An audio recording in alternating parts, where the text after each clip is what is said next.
Hello, everyone. Welcome to Grid Live pre-race edition. We got a very special show for everyone. Definitely want to give a special shout out to everyone listening on the Ultimate Sports Radio Network, USRN. My name is Joe, along with Kobe, and we have a special guest, Adam, who's here to cover Supercars because they have a big race we'll get into. As well, we have MotoGP, the Aragon Grand Prix, NASCAR Hollywood Casino 400. But we'll first start with Kobe and the Great Australia, the Bathurst 1000. Yes, the Great Race serves as the season finale for the 2020 Virgin Australia Supercars season, and it's going to start 30 minutes early at 11 a.m. local time due to potential rain and storms, and there's an 80% chance of rain. So, and Mount Panorama, that mountain is already, it's really fierce and dry conditions. Imagine what it could be like in the rain. And we actually saw it, in NASCAR, Charlotte Roval. It was really crazy out there. And I'm sure it's going to be very crazy at Bathurst if we see a wet race. And championship is wrapped up, so it's going to be all about going for the win and getting that crown jewel on your resume. And I'm going to throw this first question to Adam, our supercars expert. When we already know the story about how special the Indianapolis 500, the Daytona 500, Monaco Grand Prix, and the 24 Hours of Le Mans. We know how special all of those events are. What makes the Bathurst 1000 so special for the Australia Supercar Series drivers and fans? Well, they call it the Great Race. It's been going on for over 60 years. You've had some of the most legendary names in the sport win this race. Names like Peter Brock, who's known as the King of the Mountain. You have people like Mark Scaife, who's won there many times. You have Craig Lowndes and Jamie Whincup, who captured the inaugural Peter Brock Trophy in 2012. A lot of this is like the grand final in Australia. If you are a fan of motorsports, this is one race that you do not want to miss in a calendar year. Yeah, definitely. You definitely don't want to miss the Bathurst 1000. And the defending champion of the race is three-time Supercars champion Scott McLaughlin. In the last four Bathurst 1000, we've had four different winners. We've had Scott McLaughlin, Craig Lowndes, David Reynolds, and Will Davison. Do you see one of these drivers win it again, or the streak continuing with five different winners because drivers like Jamie Whincup, Chaz Mostert, and others looking to win? Well, like you said, it's going to be a wet race, so anything can happen. But if I had to choose one driver, it'd probably have to be Shane Van Gisbergen. He's teaming up with Garth Tander in the number 97 Red Bull Holden Racing Team Commodore, and those two are really good in the wet. So, but if I had to pick a dark horse, I'd probably have to go with Scott Pye. He's been close a number of times, so that would have to be a dark horse pick. Uh, it's going to be a really great race, and um, especially with not a lot of fans there this year because of COVID. The television ratings will probably go through the roof in Australia because people will be partying at their house and just enjoying the race. Yeah, definitely. I'm sure they'll really enjoy the race, and hopefully next year we'll be able to have fans back at Mount Panorama for the Bathurst 1000. And one of the drivers I mentioned, Jamie Whincup. Here's an interesting note. He's a four-time winner of the Bathurst 1000. The last time he won was 8 years ago in 2012, and the first time Whincup won, his partner was Craig Lowndes, who has won the race six times. And since 2006, only nine different drivers have won the Great Race. So not a lot can say that they've won the Bathurst 1000. Adam, what makes this race so tough, and what's a lap like around Mount Panorama? Well, you start out, in the start finish line, you go through Hell Corner, you go up through Mountain Straight, then through the cutting, um, Reed Park, you have Solomon Park, you have McPhillamy Park, you can't forget the middle grade, then up through Brock Skyline into the S's. You've got the Dipper, which the people in Australia have compared to the corkscrew at Laguna Seca in California, Forest Elbow, the Conrod Straight, in which it's the fastest part of any track in Australia, the Chase, in which Fabian Coulthard had a horrific accident a few years ago, and then the last corner into Murray's. So, I mean, it's a track that, if you're a motorsports fan, it's one track that you need to find a way to get to one day, because, I mean, there's so much history at that track, and it should be, and it's one of the greatest racetracks, I believe, in the entire world. Yeah, certainly is definitely up there. Definitely my top 10 favorite racetracks in the world, and it's definitely one of those tracks that we like to call a driver's track. Only the best of the best can get it done at Bathurst, and it's certainly not easy to hop in a supercar and go down there and contend for the win. We saw last year with the Andretti team when they filled that extra entry for, I believe it was James Hinchcliffe and Alexander Rossi, two very highly talented IndyCar drivers, and those two IndyCar drivers went down under to run the Bathurst 1000, and it's safe to say that it was a little struggle for them. So yeah, so definitely this race is so tough and it's hard to win. And considering everything on Alexander Rossi's and James Hinchcliffe's resumes, it was definitely quite an adjustment for them to go down there and try to take on some of Supercars' best. So Adam, I really got to ask you. There's something that's been wet on my mind all week heading into the Bathurst 1000, and it's the possibility that this may be Scott McLaughlin's final race as a full-time Supercars driver. He's making his NTT IndyCar Series debut next weekend at the Firestone Grand Prix on the streets of St. Pete with Team Penske. And McLaughlin is rumored to leave Supercars, moving to America full-time to race in IndyCar and potentially compete in some select NASCAR races as well. If McLaughlin doesn't indeed leave Supercars, who will take his place as the face of the series? Well, you could have people like Jamie Whincup, who is a multiple time champion. You could have Will Davison. You have Cameron Waters. You've got a lot of young drivers like Andre Heimgardner. You've got Tim Slade. You've got Tony D'Alberto. I mean, you've got some experience there, and also you've got a lot of up and coming drivers. You know, from the Super 2 series and the Super 3 series. So, but if I had to make one pick, it'd probably have to be Jamie Whincup. Yeah, definitely. Jamie Whincup's been one of the top stars in supercars for a long time, and if Scott McLaughlin does move on, it would not be a surprise to see Jamie Whincup's standing up there and becoming the face of the series. And also got Shane Van Gisbergen and Chaz Monster as well, Cam Waters, all of those guys up there, and then in the second tier series down under as well, there's going to be some exciting talent moving up. So it's going to be interesting to see if we're going to see a more competitive environment with Scott McLaughlin gone. And there's actually rumors out there that Roger Penske is looking to pull out of supercars. What do you think's the next step for DJR Team Penske? Well, if Roger Penske does pull out, I believe that former champion Dick Johnson, he'll still have a team in the series. Well, like you said, Scott McLaughlin, he could be gone next year, and his teammate Fabian Coulthard, he may not be back. So, I don't know who would take over those two seats. I mean, but I will say that the 2021 offseason in the Virgin Australia Supercars Championship could be one that we may not forget for a long time. I mean, drivers moving around, sponsors moving around, so it should be interesting. Yeah, definitely very interesting. I'm not really sure what's going to happen next with Roger Penske and in the Supercars team, but I do agree. Even if Roger Penske does decide to pull out a series, I do think that Dick Johnson is going to keep his team. And however, I'm not sure if they're going to be as dominant as they have been with Scott McLaughlin because the team is obviously going to have to be looking for another driver. And without Penske funding, they might not be as competitive as they have been so far.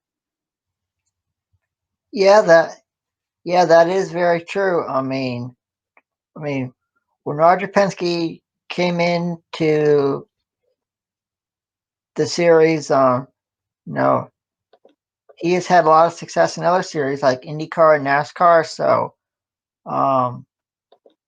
So when I first heard the rumor that he was coming in, I was like, well, that's pretty cool. I mean, you've had not only Roger Penske in the series, but you can't forget Michael Andretti, for Walkinshaw Andretti United. I mean, seeing him last year at Bathurst in the pits was a pretty cool experience. I mean, you have a lot of fans here in the United States, that watch the series and keep up with it besides me. So it was pretty cool to see one of the top series in the world have a global expansion. Definitely is really exciting to see the expansion of supercars, seeing the growth and the popularity of it. It's going to be something where definitely will be following more about supercars. NASCAR Cup Series. They're going to be racing this weekend at the Kansas Speedway, the Hollywood Casinos 400 race. It's going to be a big event for the playoffs, of course, because this is the first round of the round of 8 when it comes to the NASCAR Cup Series. And this is where it's going to be really big to command a big performance to advance into the Final Four. Compared to the prior round, a perfectly timed caution helped Kurt Busch win at Las Vegas Motor Speedway. Talladega, all the chaos, it came down to a last lap pass on the tri-oval for Denny Hamlin. Then the Roval, that was a wet and a wild race, and we saw a road course person, Chase Elliott, come in and become the first repeat winner at the Roval. Now it's Kansas, a tricky 1.5-mile oval. So not only do you have to look at speed, some of the fast teams there, but also handling is a big issue for that track. Kobe, Adam, when it comes to Kansas, what are some of the key factors to winning at Kansas Speedway? Number one, you need to roll off the truck with the right setup. I know we've seen this a lot this season where teams won't get the setup right from the start, and that's certainly one of the cons of not having any practice or qualifying this year. You don't have any opportunities, shake down your car, see what it's like, and make adjustments to get it perfect for the race. Yes, so that's one, need to roll off the truck with the perfect setup, so you're not playing catch up later on in the race, and also you need to really stay out of trouble. It's really weird, since Kansas got 2 races on the schedule. One Kansas race is typically really tame, and then the other one is really crazy and chaotic. And the crazy and chaotic race is usually this fall race. It always seems like this fall race, something really crazy always happens, and these playoff drivers need to make sure that they avoid other people's messes, because if one thing goes wrong, could definitely change the entire complexion of the playoff picture. And also, this weekend, Clint Boyer comes back to his home. He comes back to his hometown. He's from Emporia, Kansas. So you'll probably see a lot of Clint Boyer fans in the stands. So I wouldn't be surprised if he's a contender for the win. You have to look at people like Chase Elliott, Jimmy Johnson. He still hasn't won yet this year. He'll be hunting. And don't count out Kyle Busch. I mean, he's been battling all year long to win, and he hasn't won yet this year. So he'll be putting in 110%, to try to take that checkered flag at Kansas Speedway. Definitely, those are some of the big keys when it comes to winning. Kansas, of course, it comes down to having a good handling car. Kobe, as you pointed out, making sure you come off the truck ready with a good handling car, because no practice, no qualifying, you're going to be falling behind. 2 drivers, a lot of folks are anticipating they're going to be chasing this weekend at Kansas. Kevin Harvick and Denny Hamlin. They have wins here at the track. Everyone expects them to enter the Final Four at Phoenix this year. 3 races, potentially 3 different drivers. So only one driver is guaranteed to point their win in the Final Four. Here's the question for Adam and then Kobe. Should Harvick or Hamlin look at getting stage points in each stage and just focus on earning the points to lock themselves into that spot with a point advancement? Or should they still just go out there and try to get a win? For me, I think they ought to do. They ought to get stage points. I mean, it is a 1.5 mile track. Anything can happen at the track. So if I were Kevin Harvick or Denny Hamlin, I would go for stage points. And they may be conservative, but you never know. Yeah, you're right, Adam. You definitely never know what can happen. These NASCAR playoffs always like to throw a surprise at each corner. For Kevin Harvick and Denny Hamlin, I think they can definitely try to point their way in, but like Joe said, is definitely not a guarantee that they can do that because one driver is guaranteed to make it in on points. But I do think that Kevin Harvick and Denny Hamlin should be strong enough for within the next 3 weeks to try to pull out a win. But you never know. There could be a dark horse sitting towards the bottom of the round of 8 grid, looking to sneak into Phoenix. Definitely somebody's going to be looking at trying to sneak into Phoenix, especially let's take a look at the NASCAR playoff bubble right now. As you can see, Kevin Harvick, when it comes to points ahead of Kurt Busch, it's going to be very hard for Kurt Busch to even get anywhere near Kevin Harvick point-wise. However, the big battle is, of course, for 4th place. Look at Chase Elliott, only 5 points above the cut line. Joey Logano, 5 points below. Kurt Busch, 21 points. That's over essentially 2 stage wins. 20 points right there and finish ahead of Chase Elliott. And guess what? He could get around Chase Elliott if Chase Elliott has a bad point today. So it's definitely going to be turning up some of the intensity in this round because essentially, whereas in the other rounds, you still have more than half of the drivers advancing here, only half of the drivers, the top 4 are going to advance. Now, of course, the round of 8, we have this year 3 Chevrolets in the round of 8. Kurt Busch, Chase Elliott, both of them have won in the last round. And Alex Bowman, he has run well at Kansas. Out of the 3 Chevrolets in the field, who do you realistically see as the most viable person to win at Kansas? And in my previous answer, if the viewers out there want to know why I hesitated a little bit, I almost said the season finale at Homestead, and it's because ever since I've started watching NASCAR, Homestead's always been the finale, and for some reason, it's like really stuck in my brain that Homestead is the finale. But I had to correct myself and be like, oh, it's Phoenix. No more Homestead. Homestead's the second race of the season now. So anyways, Joe, to answer your question, out of those 3 Chevrolets, I think Alex Bowman has the best shot at winning right now. Alex Bowman has a lot of momentum heading into the round of 8, and life is great for Alex Bowman right now. He was tabbed to replace Jimmy Johnson in the 48 car with Ally Financial, and also after a motorsports journalist made inappropriate comments about Alex Bowman's anxiety, the entire NASCAR community rallied behind him and supported him. So definitely, Alex Bowman has a lot of momentum right now, and things could definitely go his way because he runs really well here at Kansas. Well, for me, I'll probably have to go with his Hendrick teammate and Chase Elliott. I mean, he's coming off a win. Yeah, I know it's at the Charlotte Roval, what it's called. His legendary name. I mean, look at what his father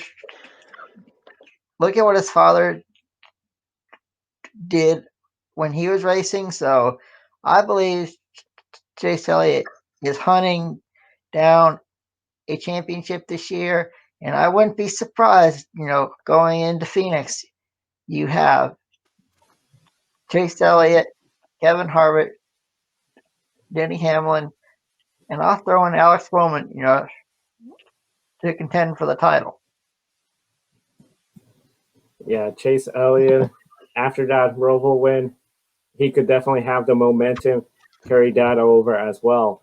One of the teams that a lot of people anticipate would have more momentum in the playoffs, but doesn't seem to really have, Joe Gibbs Racing. Besides Denny Hamlin, Martin Truex Jr. is the only other Toyota driver left in the playoffs. And Truex only has one win. Of course, Kyle Busch and Eric Jones both have 0 wins this year.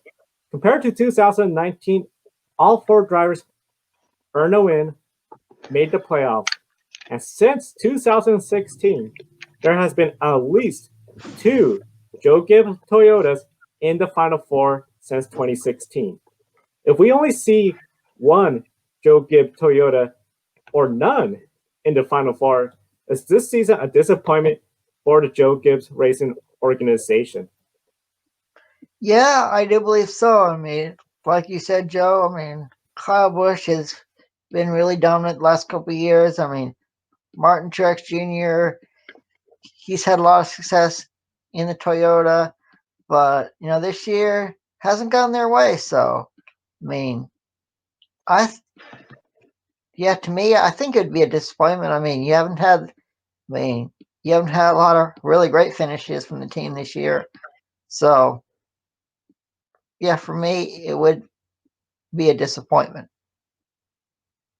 Yeah, I agree. I think it would be a disappointing season for Joe Gibbs Racing if it ends this way because outside of Denny Hamlin, the team really hasn't done much in terms of winning this year. Yeah, so Denny Hamlin's basically been carrying the Cup program. Yeah, Martin Truex Jr. You mentioned one win. He's run well at some points. Kyle Busch can't seem to break through and get into victory lane, and then Eric Jones these final 4 weeks, just basically like is lamed up because he's not going to be returning next year. Christopher Bell's replacing him. Yeah, but Eric Jones can definitely make the most of these 4 final opportunities to go out there and prove himself. It seems like he might be signing a deal soon, and we may learn where Eric Jones is going to be driving in 2021.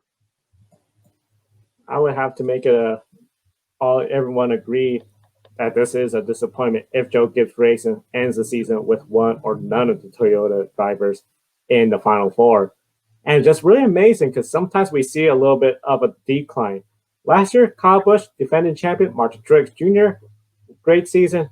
All of them got wins. And then all of a sudden this year, I remember the first race in Las Vegas, we saw there was a lack of speed when it came to the Toyotas.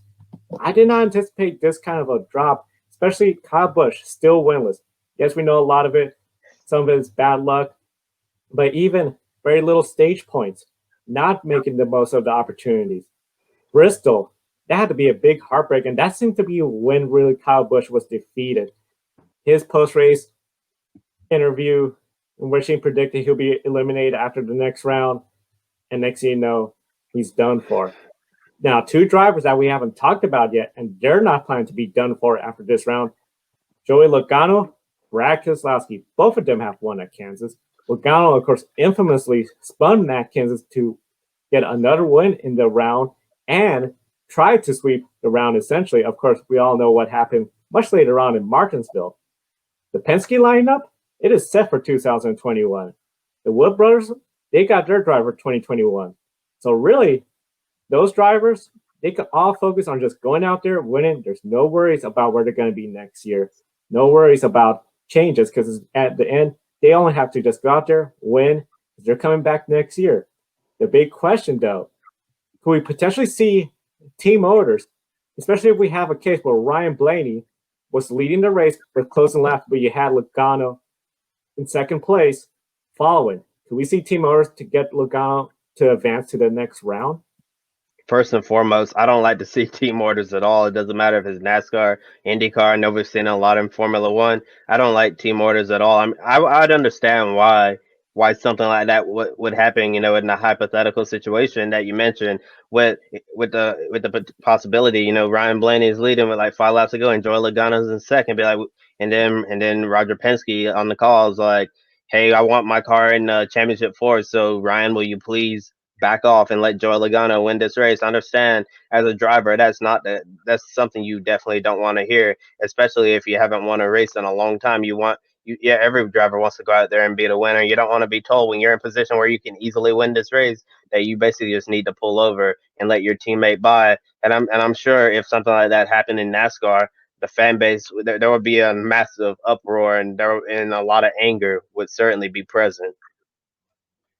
Yeah, I agree with you, Kobe. I don't like team motors as well. I mean, for me, I mean, when you get on that track, I mean, if you haven't won for a long time, I would, I mean, I would go for the win. I mean, think about Jimmy Johnson. I mean, he hasn't won for a very long time, and if Chase Elliott was in the lead, I mean, I don't know if he'd let Jimmy Johnson go. I mean, but it should be interesting this weekend in Kansas. I mean, I don't know what the weather's going to be, but you'll have a select number of fans there, so it should be a really good race this weekend.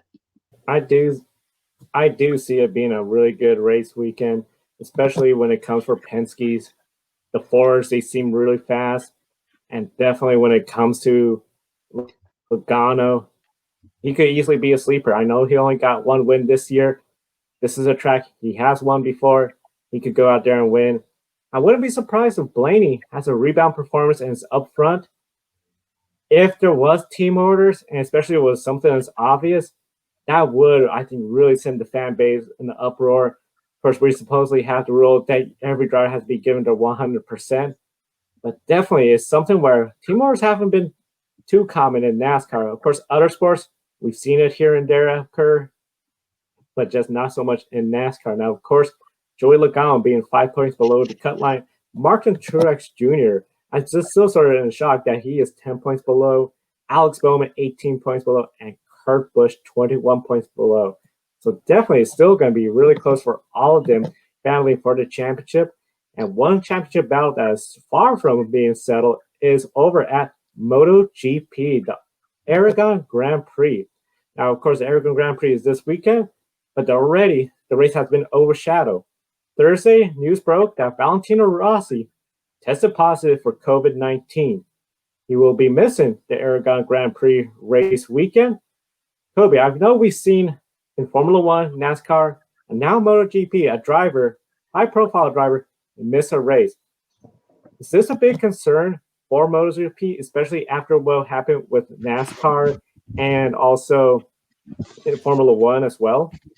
Oh yes, I think that this is definitely something that we need to be concerned about, not just in the motorsports world, but the world in general. I'm not gonna get into all of that stuff, but sticking to this part of the story, I understand.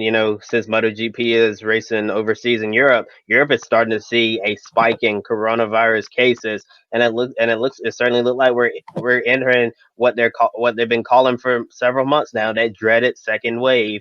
And over here in the States, Joe, Adam, we've like every single state, all 50 states, we're seeing an increase in coronavirus cases, and it's certainly something we really don't want to see. But yeah, health experts warned us of something like this happening, and it looks like, unless something changes within now in the next few weeks, this situation might become worse and worse. And I think the good thing about motorsports is we're heading into the final part of the season, and it's not like it was at the beginning of the season or even in the middle of the season. So hopefully we can last these final few weeks of the season and get it completed, because I'm sure it would be really disappointing if we had to end the season early, because it was just putting everyone's health in jeopardy.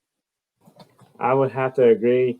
This is a big issue and a big concern for everybody. Of course, MotoGP, it was one of the first series to be impacted with the COVID pandemic. They canceled their opening round.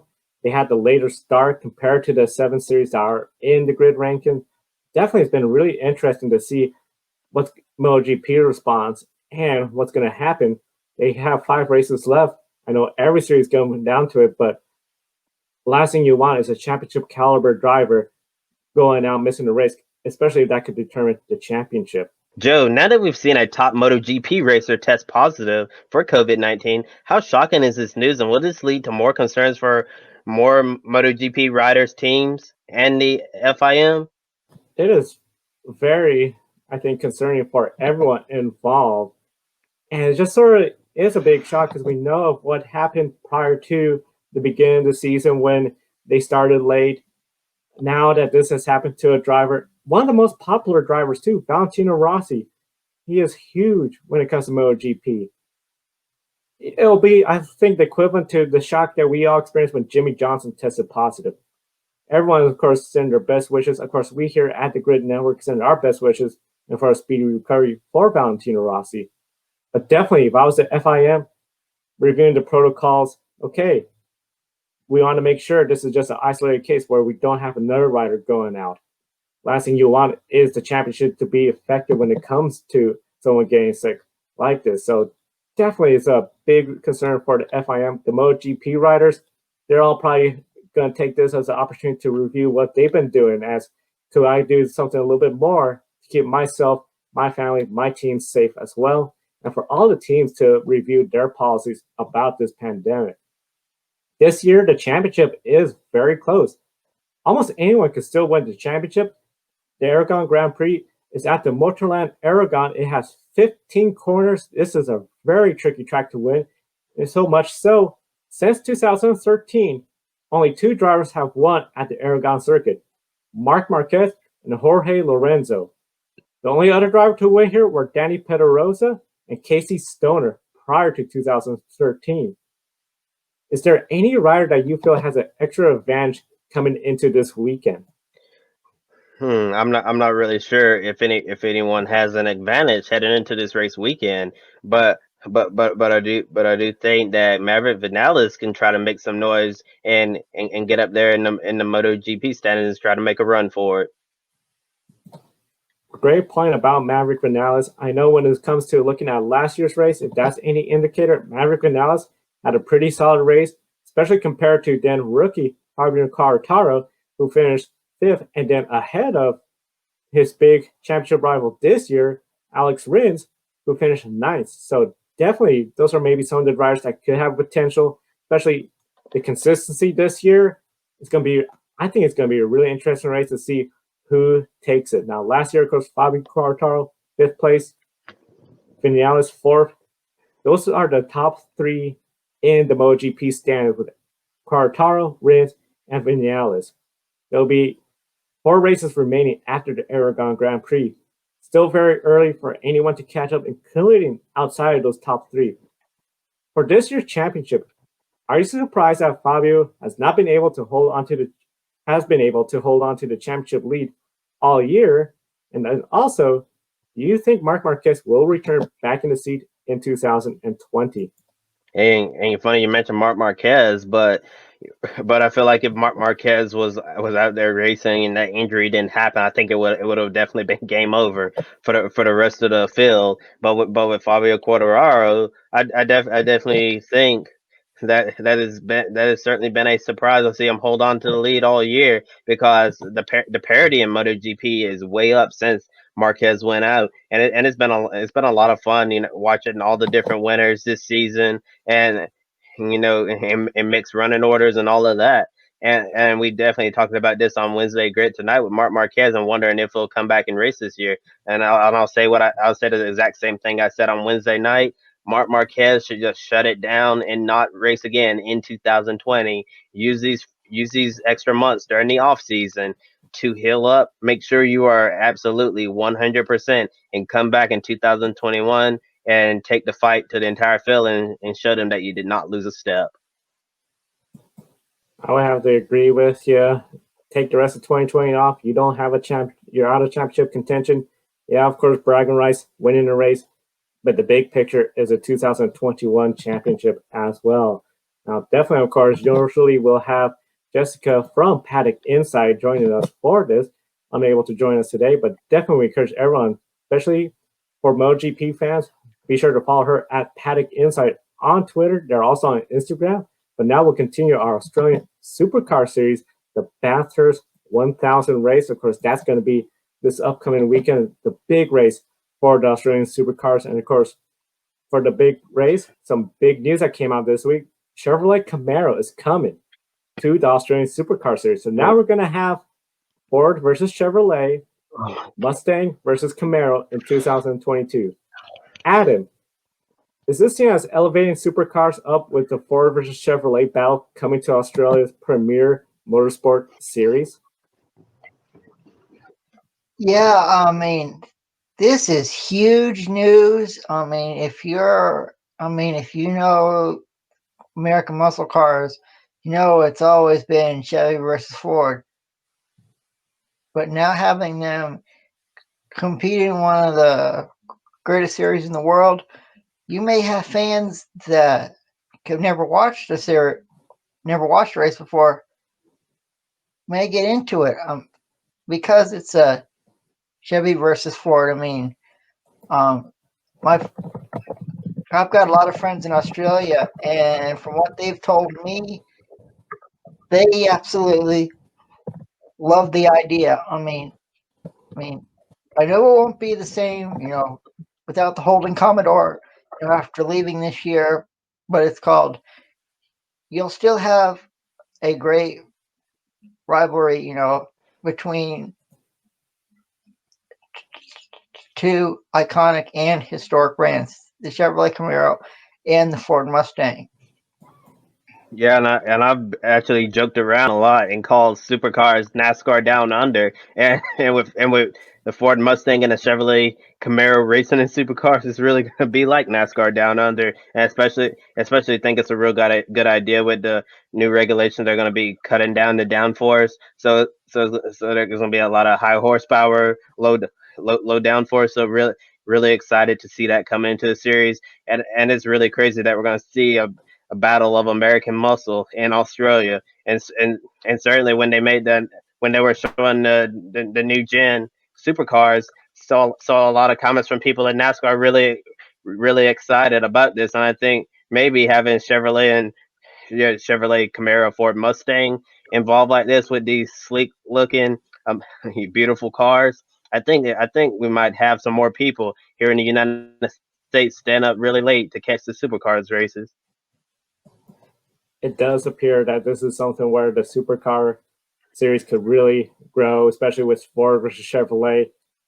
Almost any sport, especially when you have Ford versus Chevrolet, it always seems to bring extra attention. Those two, it's just the biggest American rivalry when it comes to American manufacturers in motorsports. Ford versus Chevy. I know I'm going to be really excited. And the nice part being in the West Coast, we just have to stay up to prime time just a little bit later to catch all the races. Now, of course, this is brought up because for the Supercar Series 2022, we're talking about the new Gen 3 car. For viewers not familiar with the new supercars, Adam, what are some of the details behind the evolution of this third gen car, and what is the end goal of the Supercar Series? Well, I believe they want to attract some new manufacturers. I've heard rumors that BMW could come in with Walkinshaw Andretti United. You could have some of the top international cars come to the series. But I think going forward, it's going to be a great series to watch. I know that I'll be watching, and you'll probably get some new viewers as well. And you bring up a really good point about new manufacturers. Of course, it wasn't that long ago we had Mercedes in the Supercar Series. We had Volvo. Now they're both no longer there, and we're losing Holden. Chevrolet versus Ford, two manufacturers. If there could be a third one, even great. And especially we're seeing other series as well. Of course, we've all heard rumors NASCAR wants additional manufacturer. Right now, Formula E has a lot of manufacturers. I believe most out of any series in the grid rankings. So definitely big move by Supercars. Try to set this all up for the future of the Supercar Series. And speaking about the future, we got to talk a little bit about some of the bright stars in the NASCAR Xfinity and Truck Series.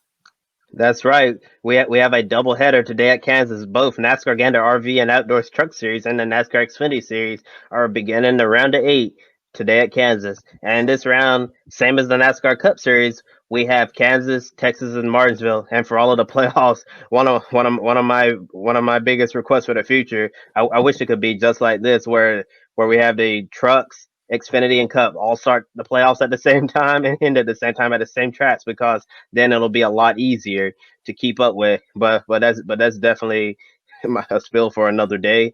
But starting with the the NASCAR Gander RV and Outdoors Truck Series, Christian Eckes and Todd Gilliland got eliminated last time out at Talladega, and now looking at the top 8 right now, we have Austin Hill, Sheldon Creed, Zane Smith, Grant Enfinger, Brett Moffitt, Ben Rose, Matt Crafton, and Tyler Ankrum. Out of that group, who do you think will win next and lock themselves into the championship four? Well, I'll go with Grant Enfinger.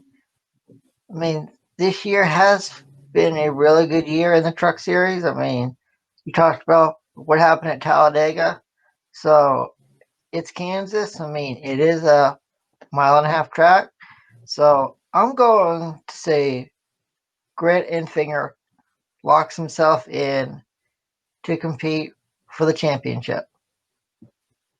Well, Adam, I definitely think that Grant Enfinger would be a great pick to win. But I'm actually gonna go with Brett Moffitt. I understand it definitely hasn't been the season that Brett Moffitt's been looking for so far. Been trying really hard to get up there and win lately, but just hasn't been able to do so. But I certainly think that Brett Moffitt will be able to break through and try to get another championship, this time with GMS Racing. And now looking at the NASCAR Xfinity Series, Harrison Burton, Brandon Brown, Michael Annett, and Riley Hurst were all eliminated last weekend at the Charlotte Roval in that crazy wet and wild race. And here are the top 8 in the NASCAR Xfinity Series right now. In the round of 8, we have Chase Briscoe, Austin Cindric, Justin Allgaier, Noah Gragson, Justin Haley, Brandon Jones, who just signed a new deal to return to Joe Gibbs Racing's Xfinity program next year. We have Ross Chastain and Ryan Sieg round out the top 8. And Chase Briscoe and Austin Cindric have really been dominant this season, and they've been the top 2 Xfinity regulars throughout the year. If those two somehow don't make it to the championship four, do you think their season will be considered a disappointment? Actually, I do not. They both have had really great years, like you said. So, I mean, I for me, I don't this they had really good years, so I don't think it would be a disappointment for them. Yes, certainly. But both of those young drivers have a lot of talent, and their future is going to be incredibly bright. Like with Chase Briscoe right now, it looks like he might get a promotion to the NASCAR Cup Series in that number 14 ride, since Clint Boyer announced that he will be retiring. And Austin Cindric, his future is all set up. He's going to return to the Xfinity Series next year. So if he doesn't win this year the championship, no big deal. Can continue into development. He's going to run some Cup races next year part time to prepare for the next gen era in 2022. And the driver right behind those two in the standings is Justin Allgaier. And Justin Allgaier, he really likes going to Phoenix. And, and while he hasn't experienced quite a season like Chase Briscoe and Austin Cindric, given the current championship format, you're winning, you're in. Could Justin Allgaier steal the title from them if he advances to the championship four at Phoenix? Sure, he's had a really good year with Junior Motorsports. I believe he has a couple wins, so I I wouldn't I would not count out Justin Allgaier to finding a way to to get in to the championship four at Phoenix and contend for a championship. Yeah, and before getting into some great World Motorsport League information, let's talk about one more Xfinity driver. We all know that Ross Chastain is going to be racing for Chip Ganassi Racing full time next year in the NASCAR Cup Series. So far, the Watermelon Man hasn't been able to pull into victory lane this year with Colic Racing. However, he has run consistently all year long, but just hasn't put together the perfect race yet. if Ross Chastain goes winless in 2020, how would you rate his season? Is being competitive and bringing home consistent finishes good enough without getting the checker flag at least once? Well, for me, I don't think so. I mean, I would love to see him find a way, to get to victory lane so we can all see the watermelon being smashed on the start finish line like we've known him to do in the truck series. Yeah, and definitely Ross Chastain's watermelon smash trademark victory celebration. That this certainly really popular with the fans. I'm sure if Ross Chastain wins this time, since it's been so long, Ross Chastain might smash 2 or even 3 watermelons when he goes back to victory lane. And I do agree with you. Yes, probably not the season that Ross Chastain was looking for, and finally in competitive equipment, we all thought he would go out there and win multiple races, but he hasn't won a single race. But when you look at his results, been extremely consistent with his results. He's having strong runs. He just hasn't been able to put together, like I mentioned earlier, the perfect race. But certainly, if he doesn't win the championship this year in Xfinity, no big deal because the man is going to get paid and he's going to be driving a competitive car in the NASCAR Cup Series next year with Chip Ganassi Racing. So life is all good for Ross Chastain. Definitely, life is everything. All good for Ross Chastain next year. Of course, every driver is competitive. He wants to go out there and try to get some more wins, go out on a high note. Speaking about a high note, of course, the Grid World Motorsport League is coming down to its conclusion as well shortly. Right now, Phil Hansen continues to lead the World Motorsport League. He and his second place overall opponent, Felipe Albuquerque, won the European Le Mans Series 4 Hours of Monza this past weekend to secure themselves the LMP2 title in the European Le Mans Series. They've also won the World Endurance Championship race together in LMP2 this year, including the 24 Hours of Le Mans.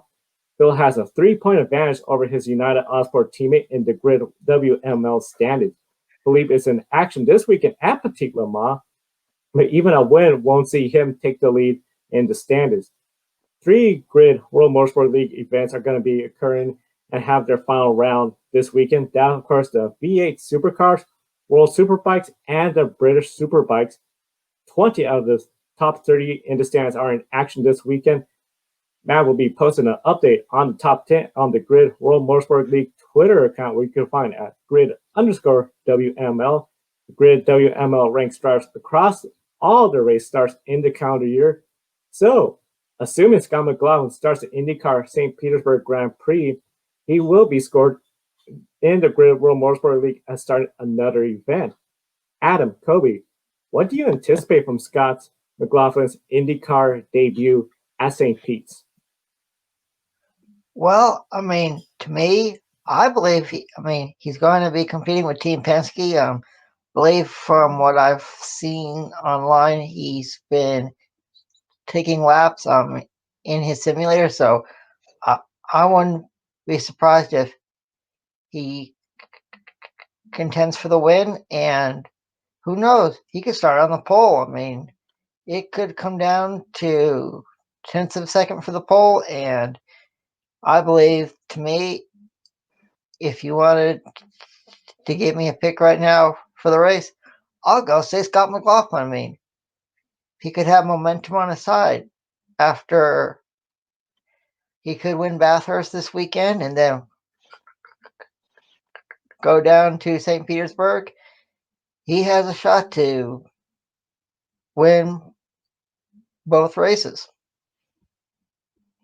Great minds think alike. I thought I was the only one who felt that about Scott McLaughlin, but I also think that Scott McLaughlin could go down to St. Pete and win on debut because he is that talented of a race car driver. In my opinion, Scott McLaughlin is one of those super rookies, kind of like when we saw Robert Wickens come in to IndyCar from DTM, sit on the pole and almost and he was really competitive in that race before it ended up spinning out racing Alexander Rossi hard. I really do think that Scott McLaughlin is what I'm calling a super rookie. Basically, based on they're so talented, they're not really rookies, but they're rookies to the IndyCar series. But I do think if Scott McLaughlin does run full time, we'll certainly see those rookie mistakes every now and then, but I do think that he's one of those drivers who he just has it. He definitely has it. He caught the eye of Roger Penske under the Australian Supercar Series. Look at what he's done there, just dominating. Of course, Scott McLaughlin right now leading the grid ranking, so definitely a lot to follow. And of course, we'll definitely be covering more of the grid ranking and World Motorsport League throughout the 2020 season. And of course, the Grid World Motorsport League, along with one of the points we mentioned earlier, IMSA Petit Le Mans, we got a lot of racing down there for the WeatherTech with the WeatherTech series. Yeah, definitely. And we've mostly been talking about the Crown Jewel race down under, but there's another Crown Jewel race happening shortly in the state of Georgia here in the United States. It's race 9 of the 2020 IMSA WeatherTech Sports Car Championship season. We have DPI, LMP2, GTLM, and GTD teams getting set for the 23rd running of the Motul Petit Le Mans at Michelin Raceway Road Atlanta. It's the 10-hour endurance race. In a normal year, Petit Le Mans is usually the IMSA season finale. However, 2020, we have two more races remaining after today. We have a 2-hour 40-minute sprint race at WeatherTech Raceway Laguna Seca on the 1st of November. Then the season finale on November 14th with the Mobil 1 12 hours of Sebring. Definitely an unusual year from IMSA and motorsports in general. And speaking of unusual things, IMSA has already raced at Road Atlanta earlier this year. Actually, it happened last month on September 5th with the TireRack.com Grand Prix at Road Atlanta. Instead of a 10-hour race, it was a 6-hour enduro, replacing the Salem 6 hours of the Glen. What different mindset will the teams and drivers have this time around in the second visit to Road Atlanta in the last 42 days? It's very interesting because now they have notes from 42 days ago that they could look at, improve their vehicles for this race. Even though it's a little bit of a different distance, of course, 2020, everything has been crazy. The mentality of these drivers is still go out there, win, and especially if they know, like, oh, I found something in that corner. I could go faster this next lap. They could bring that. So I wouldn't. A lot of times we talked about when a series visits a track twice, you have two different kinds of races. I mean, heck, Pocono double headers. The double headers this year, we had one crazy race, one race that was totally different. I anticipate this race to be crazy. And I think one of the things going through a lot of these drivers is they're probably the ones that are probably relieved that they didn't have to participate in a wet Roval race last weekend. Yeah, and you did mention they're going to have notes from 42 days ago, and one thing that might be slightly different from 42 days ago is the weather. On September 5th, when they ran the 6-hour endurance race there, it was the end of summer heat. It was really hot, and now we're in fall, and the weather's going to be a lot cooler than what it was, but still they can revert to the notes they had last year and definitely see what carries over from 42 days ago. And this year for Petit Le Mans, we have a 31 car field, eight DPIs with Acura, Cadillac, and Mazda. IndyCar drivers Simon Pagenaud and Alexander Rossi returned to Acura Team Penske for the first time since the Rolex 24 in January. And after setting the world on fire overseas with United Autosports and LMP2, Felipe Albuquerque is back with the Whelen Engineering Cadillac DPI squad of Felipe Nasr and Pippo Durrani. And Lloyd Duvall is skipping his DTM race to be here with the Mustang sampling racing team of Tristan Vautier and Sebastian Bourdais. And current NTT IndyCar Series points leader Scott Dixon returns to Wayne Taylor Racing alongside full season drivers Ringer Van de Zande and Ryan Briscoe. And over in IndyCar, Scott Dixon has watched his championship lead get smaller and smaller as Joseph Newgarden closes the gap. Do you think racing today at Petit Le Mans will be a distraction to his championship efforts, or the perfect way to clear his mind before the Firestone Grand Prix at St. Pete? Knowing him being a racer, it might be able to just clear his mind, get him prepared for the Firestone Grand Prix at St. Pete.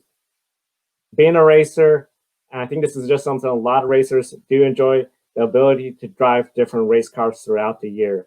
I always think of when Jimmy Johnson said he wanted to be one of those race car drivers that could just show up with his race helmet, fire suit, get in that race car, different track, and compete.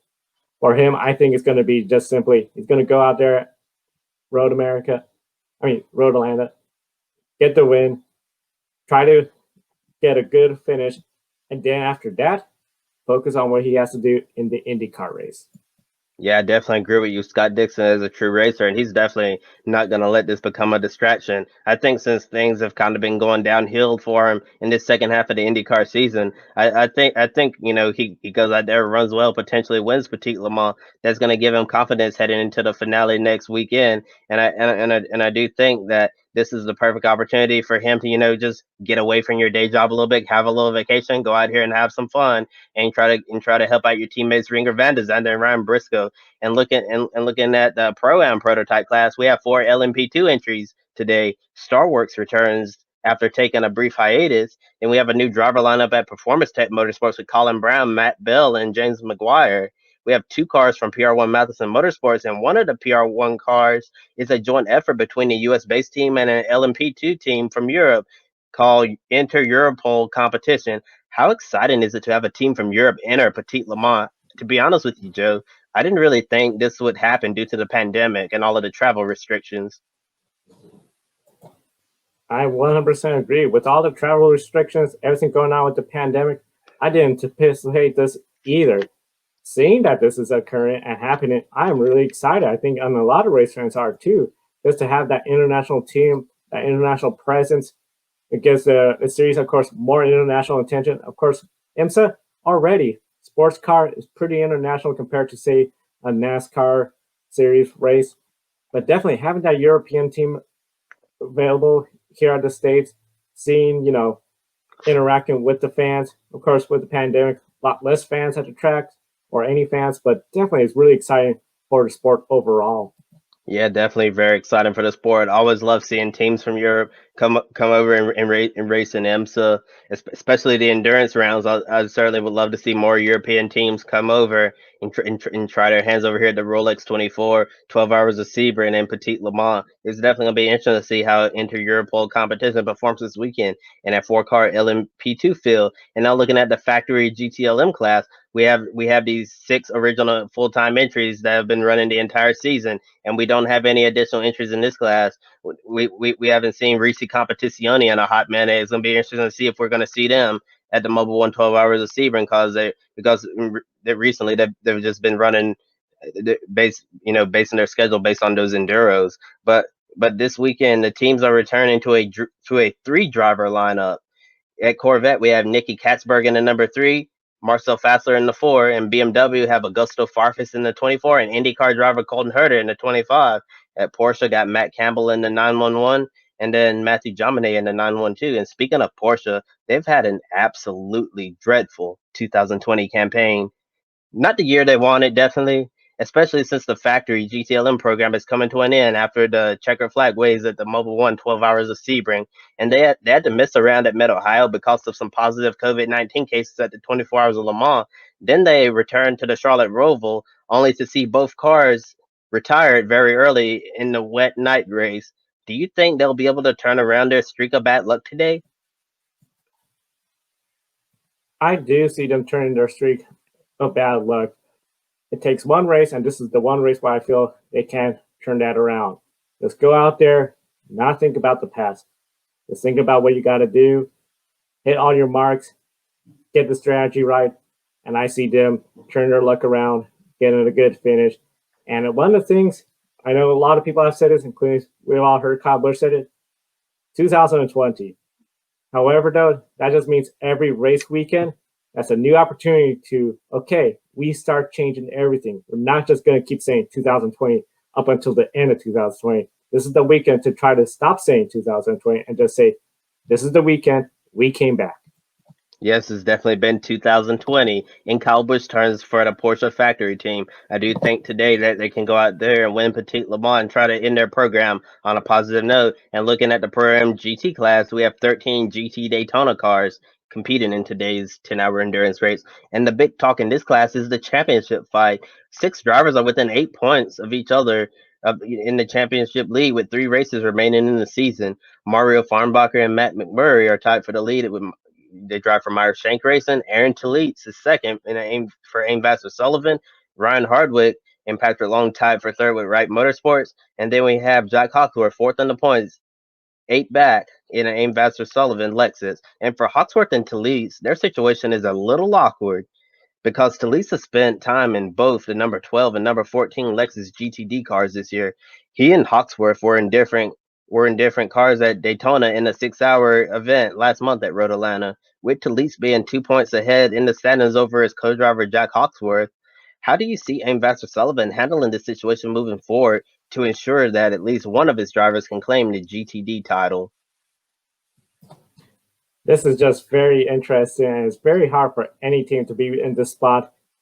You want to make sure one of your drivers claims the title. Of course, one of the big things, you don't want the two drivers to actually go out there and cost the title. It's just something where if I knew the answer, that'd be something I'll be working for a team providing that answer. That's something for the team right now to be discussing, working on, because at the end, that's a lot of pressure for the team to handle. And I'm going to be really interested to see how the team is going to handle the situation coming up. Yeah, definitely a lot of pressure on the team to try to make the right decisions. And in the past in IMSA, we've definitely seen drivers in situations like this, and what they typically do during the final race of the season to give the team the best shot to win the championship. They'll typically split up both drivers, like especially since Talisa and Hawks were co-drivers.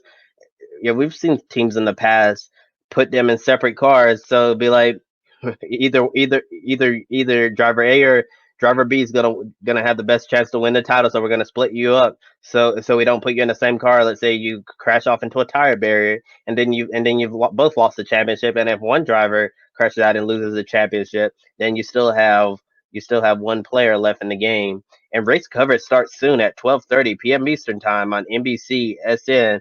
Green flag drops at 2:40 p.m. Eastern time, and checker flag tonight at 10:40 p.m. Eastern time. So make sure you have your coffee, folks. It's gonna be a long one. And from 12:30 to 6:30 p.m. Eastern time, race is gonna be on NBCSN, and then at 6:30, it's gonna switch over to the NBC Sports app, NBCSports.com, and Track Pass on NBC Sports Gold until 9:30 p.m. Eastern time. And then until 11 p.m. Eastern time, you're gonna be able to see the checkered flag on NBCSN. Definitely, it's going to be really exciting to see how the race turns out. Of course, one of the more exciting parts of our program, pick a winner. Of course, Kobe, myself, we all got winners correct, as well as Jessica. Now Jessica has a firm hold on third place right now in the pick a winner standings. Definitely encourage everyone, use the hashtag pick a winner on Twitter. We want to see your picks, and definitely we're going to be going through, starting with our picks with the NASCAR Cup Series race, Hollywood 400 at Kansas Speedway. Kobe, who do you think is going to get it? I might sound crazy for saying this, but I think we're going to see a surprise driver win and lock himself into the championship for at Phoenix. I think Alex Bowman, the showman, is going to go to victory lane in Kansas. Well, if you want my pick, I'm going to go with the man who is coming back to his home state, and he's going to be taking the checker flag. I'm talking about Clint Boyer. Will win the Hollywood Casino 400 Sunday at Kansas. Two great picks. I know when it comes to that race, it's going to come down to, I think, handling car. That's going to work really good. I'm going to go with what a lot of people are pricing as a sure favorite to possibly win it, Kevin Harvick. If Kevin Harvick has that car out of the truck, ready to go and ready to lead, it's going to be really hard to beat. Now, MotoGP, Aragon Grand Prix, when it comes to this weekend, I think it's going to be another repeat winner. I think it's going to be Andrea Dovizioso in the Ducati winning the race. And I'm going to go with the guy I mentioned earlier in the program, Maverick Vinales. Vinales is a good pick. And then, of course, the big race, the great race of Australia, the Australian Supercar Series, Bathurst 1000. Adam, who do you think is going to take the great race winner? Well, if you want my pick, this year marks the last year that the Holden Commodore will be competing in the series. So I'm going to go out on a limb, and I'm going to say the team that's driving the Red Bull Holden Racing car number 888, Craig Lowndes and his teammate Jamie Whincup will host the Peter Brock Trophy High Sunday at Mount Panorama in Bathurst, New South Wales, Australia. And for me, I'm gonna go with the easy pick. I'm gonna go with DJR Team Penske and Scott McLaughlin as co-driver Tim Slade. I think considering all of the races that Scott McLaughlin has won, and now three championships, saw the excitement of him winning his first Bathurst 1000 last year, and I think for the grand finale, Scott McLaughlin's gonna go out and you know three-time champion, three consecutive titles, and two consecutive Bathurst 1000 trophies on his resume. So it's going to be like, Scotty, take a bow. Bravo, bravo. What a career in supercars if it's your last one. Two great picks. I'm going to go with a big underdog, but somebody that has won there before, David Reynolds. I think he's going to pull off what a lot of people call an upset and take the Bathurst 1000 race. Of course, we encourage everyone, be sure to participate in Pick a Winner with the hashtag Pick a Winner. And definitely, we want to thank everyone for tuning in, including our Patreon subscribers. We encourage everyone, help us expand our coverage of all motorsports. Visit our website, gridranking.com, and you there, or on the link below in the video description, you can see a link to our Patreon. Definitely love to have your support. We're very transparent with your money being invested in the Grid Network, the Grid Ranking, and the World Motorsport League, and help us bring more coverage to you, the viewers and fans. We'd like to thank everyone. Please like and subscribe. Thank you for tuning in to Grid Live Pre-Race. We'll see you next time. For Adam, Kobe, I'm Joe Samaniego. Enjoy the races.